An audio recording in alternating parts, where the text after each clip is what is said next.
नमस्कार दोस्तों, स्वागत है आपका करंट अफेयर्स विद जी में।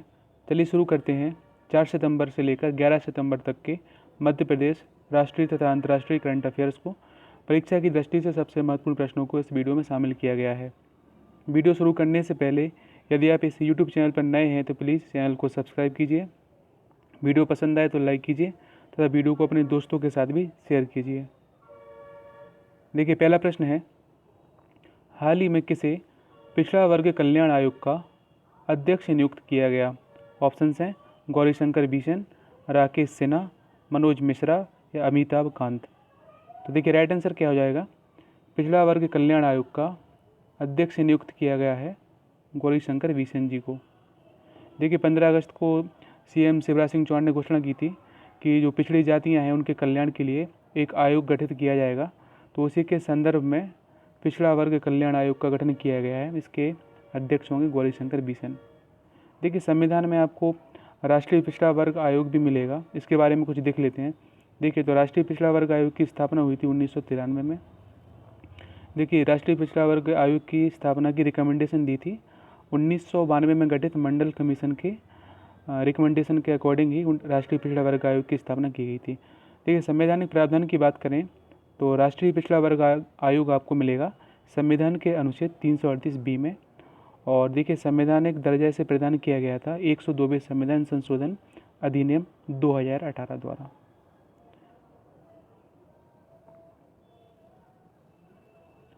हाल ही में मध्य प्रदेश शासन के महाधिवक्ता पुरुषेंद्र कौरव को किस उच्च न्यायालय का न्यायाधीश बनाने का प्रस्ताव भेजा गया? ऑप्शंस हैं मध्य प्रदेश उच्च न्यायालय, उत्तर प्रदेश उच्च न्यायालय, बिहार उच्च न्यायालय या इनमें से कोई नहीं। तो देखिए, राइट आंसर क्या हो जाएगा कि मध्य प्रदेश शासन के महाधिवक्ता पुरुषेंद्र कौरव को मध्य प्रदेश उच्च न्यायालय के न्यायाधीश बनाए जाने का प्रस्ताव भेजा गया है। देखिए, बात करें महाधिवक्ता कौन होता है, तो देखिए, महाधिवक्ता होता है राज्य शासन का सर्वोच्च कानून अधिकारी होता है। और संवैधानिक प्रावधान की बात करें तो संविधान के अनुच्छेद 165 में महाधिवक्ता आपको मिलेगा। इसका कार्य क्या होता है? देखिए, इसका कार्य होता है राज्य सरकार को जितने भी इम्पोर्टेंट कानूनी सलाह देना या विधि से संबंधित कोई भी डिसीजन है तो इसकी सलाह देता है महाधिवक्ता। और महाधिवक्ता एक तरीके से राज्य सरकार का वकील ही होता है। और बात करें देखिए महाधिवक्ता की नियुक्ति की, तो नियुक्ति राज्यपाल करते हैं। और देखिए, कार्यकाल की बात करें तो महाधिवक्ता का कोई कार्यकाल फिक्स कार्यकाल नहीं होता है। यह राज्यपाल के प्रसाद पर्यंत पद पर आसीत होते हैं। इसका मतलब क्या हुआ? देखिए, प्रसाद पर्यंत पद का मतलब हुआ कि राज्यपाल जब चाहे इन्हें इनके पद से हटा सकता है। तो नियुक्ति करता है राज्यपाल महाधिवक्ता की, कार्यकाल राज्यपाल के प्रसाद पर्यंत होता है। और आर्टिकल की बात करें तो 165 में मिलेगा महाधिवक्ता।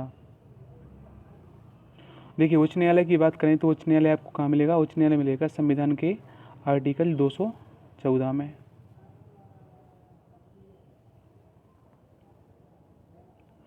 मध्य प्रदेश ग्रामीण बैंक एवं राज्य ग्रामीण आजीविका मिशन के माध्यम से धार जिले का प्रथम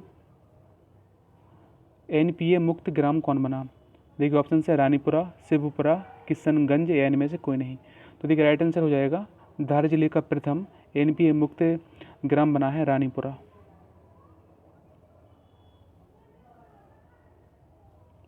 मध्य प्रदेश राज्य ग्रामीण आजीविका मिशन स्वयं सहायता समूह द्वारा संचालित चलित किराना दुकान कहाँ प्रारंभ किया गया? देखिए, ऑप्शन हैं आगर मालवा, विदिशा, भोपाल या जबलपुर। तो देखिए, राइट आंसर क्या हो जाएगा कि चलित किराना दुकान का प्रारंभ किया गया है आगर मालवा में। देखिए, इसको जो चलित किराना दुकान है इसको हरी झंडी किसने दिखाई है? तो इसको हरी झंडी दिखाई गई है यशोधरा राजे सिंधिया द्वारा। यशोधरा राजे सिंधिया कौन है? तो यशोधरा राजे सिंधिया जी हैं खेल एवं युवा कल्याण विभाग की मंत्री।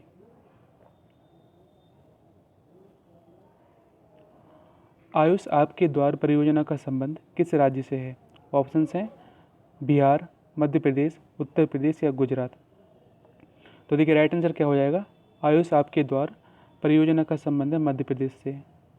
देखिए, इस परियोजना में होगा क्या कि जो पौधे हैं उनका वितरण किया जाएगा और आयुष विभाग है ये पौधे आपको आपके घर तक वितरित करेगा। और इसमें लगभग 75 लाख पौधे वितरित किए जाएंगे, 75 लाख। किस टाइगर रिजर्व में 7 दिवसीय गज महोत्सव का शुभारंभ किया गया?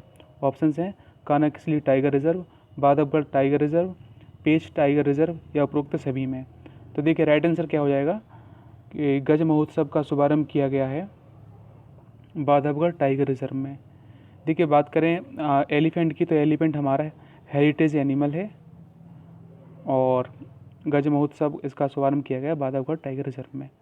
और बात करें देखिए टोटल कितने टाइगर हैं मध्य प्रदेश में, तो मध्य प्रदेश में देश में सर्वाधिक टाइगर हैं, इनकी संख्या है 526 और सबसे ज़्यादा तेंदुआ भी मध्य प्रदेश में ही पाए जाते हैं। मध्य प्रदेश की पहली पिंक बस का शुभारंभ कहाँ किया गया? ऑप्शंस हैं भोपाल, इंदौर, जबलपुर या फिर सागर में। तो देखिए राइट आंसर क्या हो जाएगा कि मध्य प्रदेश की पहली पिंक बस का शुभारंभ किया गया है इंदौर में।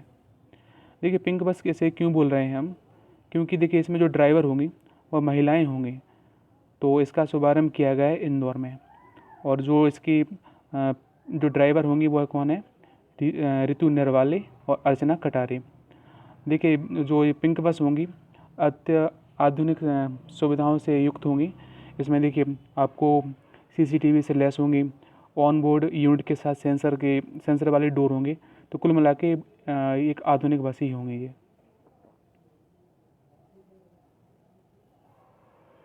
ग्रीन गणेश अभियान का संबंध किस राज्य से है? ऑप्शंस हैं मध्य प्रदेश, उत्तर प्रदेश, गुजरात, चौथा ऑप्शन है बिहार। तो देखिए राइट आंसर क्या हो जाएगा, ग्रीन गणेश अभियान का संबंध है मध्य प्रदेश से। देखिए इस अभियान के तहत होगा क्या कि जो गणेश जी की जो मूर्ति बनाई जाएंगी उसमें मिट्टी का इस्तेमाल किया जाएगा। इससे होगा क्या कि जो मिट्टी बनेंगी वो पर्यावरण के प्रति अनुकूल व्यवहार करेंगी, यानी कि इको फ्रेंडली होंगी। जो बेसिकली जो मूर्तियाँ बनती हैं उनमें केमिकल या फिर पीओपी का ज़्यादा इस्तेमाल होता है, जिनका विघटन आसानी से नहीं हो पाता है। क्योंकि जब देखिएगा गणेश जी हुआ या फिर दुर्गा माँ का जो विसर्जन होता है उनको हम जल में विसर्जित करते हैं, तो इनका आसानी से अपघटन नहीं हो पाता है।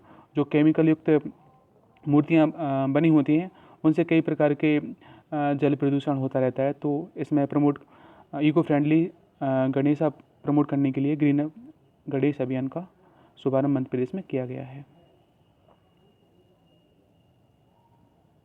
निम्नलिखित में से कहाँ नए फूड प्रोसेसिंग पार्क बनाए जाने की घोषणा मुख्यमंत्री शिवराज सिंह चौहान ने की? देखिए ऑप्शंस हैं बुधनी, शिवपुरी, ग्वालियर या फिर दतिया में।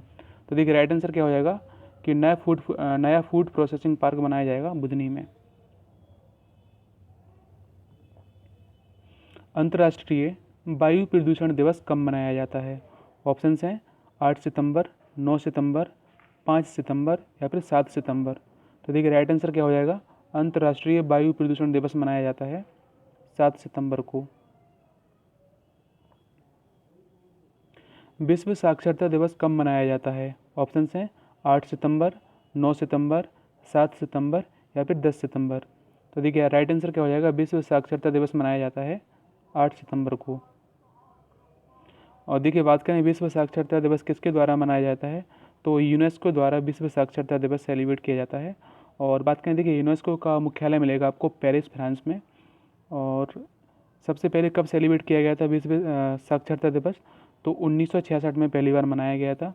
बात करें 2021 की थीम की, तो इसकी थीम है मानव केंद्रित पुनर्प्राप्ति के लिए साक्षरता, डिजिटल विभाजन को कम करना है। डेल स्टेन जिन्होंने अंतर्राष्ट्रीय क्रिकेट से रिटायरमेंट ले लिया है वह किस देश के खिलाड़ी थे? ऑप्शंस हैं इंग्लैंड, ऑस्ट्रेलिया, दक्षिण अफ्रीका या फिर न्यूजीलैंड।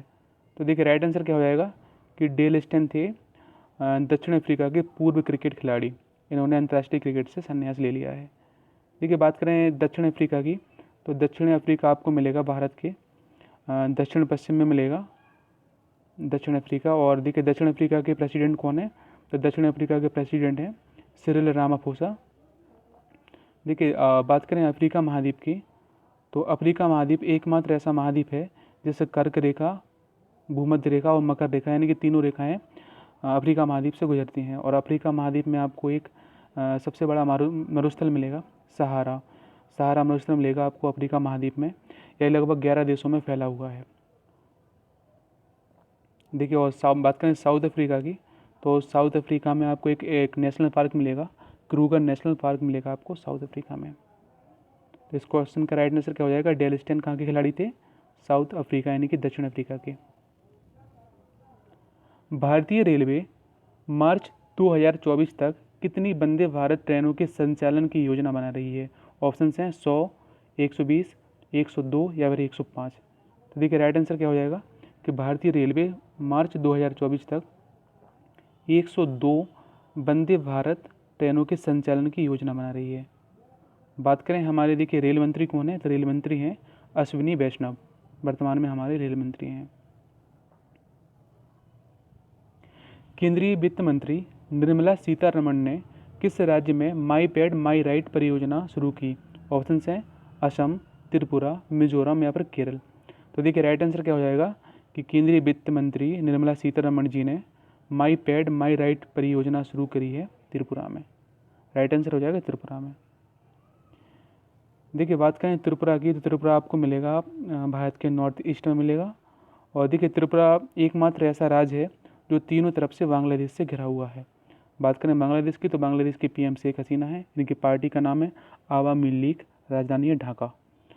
देखिए त्रिपुरा के सीएम कौन है, तो त्रिपुरा के सीएम है बिप्लब कुमार देव। और बात करें राज्यपाल, तो राज्यपाल हैं सत्यदेव नारायण आर्य। और त्रिपुरा की बात करें तो देखिए त्रिपुरा को 1972 में स्टेट का दर्जा दिया गया था। इससे पहले 1 नवंबर 1956 को त्रिपुरा था केंद्र शासित प्रदेश। इतना इम्पोर्टेंट है त्रिपुरा के बारे में। केंद्र शासित प्रदेश लद्दाख ने आधिकारिक तौर पर किस जानवर को राज्य पशु घोषित किया। ऑप्शन हैं चीता, हिम तेंदुआ, तेंदुआ या फिर शेर। तो राइट आंसर क्या हो जाएगा, केंद्र शासित प्रदेश लद्दाख ने हिम तेंदुए को राज्य पशु घोषित किया है। देखिए बात करें लद्दाख के लोकेशन मैप में देख लीजिए, तो लद्दाख पहले देखिए जम्मू कश्मीर और लद्दाख दोनों एक ही राज्य थे, लेकिन अभी वर्तमान में जो लद्दाख है वो क्या है, वो केंद्र शासित प्रदेश है। लद्दाख में आपको देखिए एक नेशनल पार्क मिलेगा, हेमिस नेशनल पार्क मिलेगा आपको लद्दाख में। और वर्तमान में लद्दाख के राज्यपाल कौन है, राधा कृष्ण माथुर। देखिए हिम तेंदुआ कुछ इस तरीके से दिखता है।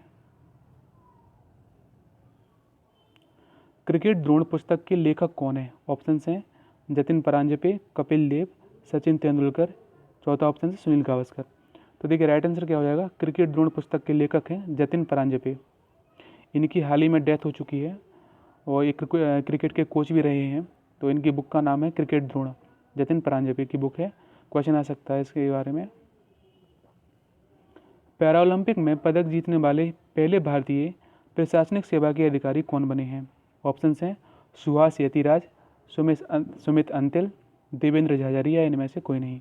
तो देखिए राइट आंसर क्या हो जाएगा, पैरालंपिक में पदक जीतने वाले पहले भारतीय प्रशासनिक सेवा के अधिकारी बने हैं सुहास यतिराज। इन्होंने सिल्वर मेडल जीता है। हाल ही में किसे राज्यसभा के नए महासचिव के रूप में नियुक्त किया गया। ऑप्शन हैं परसाराम पट्टाभी, राधा मोहन मिश्रा, कपिल वर्मा या जगमोहन रेड्डी। तो देखिए राइट आंसर क्या हो जाएगा, राज्यसभा के नए महासचिव नियुक्त किए गए हैं परसाराम पट्टाभी को। देखिए बात करें राज्यसभा को क्या कहते हैं, तो राज्यसभा को कहते हैं हम उच्च सदन कहते हैं, लोकसभा को कहते हैं निम्न सदन। निम्नलिखित में से कौन सा राज्य भारत का पहला डुगोंग या समुद्री गाय संरक्षण रिजर्व स्थापित करेगा। ऑप्शन हैं तमिलनाडु, केरल, तेलंगाना या फिर आंध्र प्रदेश। तो देखिए राइट आंसर क्या हो जाएगा कि भारत का पहला डुगोंग या समुद्री गाय संरक्षण रिजर्व स्थापित किया जाएगा तमिलनाडु में। देखिए डुगोंग कुछ इस तरीके से दिखता है, इसको सी काऊ भी कहते हैं, सी काऊ या डुगोंग। और देखिए बात करें तमिलनाडु की, तो तमिलनाडु के राज्यपाल हैं बनवारी लाल पुरोहित, सीएम है M.K. स्टालिन। और बात करें देखिए लोकसभा सीटों की, तो लोकसभा की सीटों की संख्या है 39 और राज्यसभा की सीटों की संख्या है 18। सूर्यकिरण भारत और किस देश के बीच एक संयुक्त सैन्य अभ्यास है। ऑप्शन हैं बांग्लादेश, नेपाल, भूटान या फिर श्रीलंका। तो देखिए राइट आंसर क्या हो जाएगा, सूर्यकिरण भारत और नेपाल के बीच संयुक्त सैन्य अभ्यास का नाम है सूर्यकिरण। देखिए बात करें नेपाल की, तो वर्तमान में नेपाल की प्रेसिडेंट कौन है, तो नेपाल की प्रेसिडेंट हैं विद्या देवी भंडारी, और पीएम है, पीएम देखो अभी हाल ही में चेंज हो चुके हैं, शेर बहादुर देउवा पीएम है, ठीक है। और बात करें नेपाल की, तो देखिए नेपाल से जो भारत के राज्य बॉर्डर शेयर करते हैं वो कौन कौन से हैं, तो उत्तराखंड हो गया, उत्तर प्रदेश हो गया, बिहार हो गया, और सिक्किम और पश्चिम बंगाल।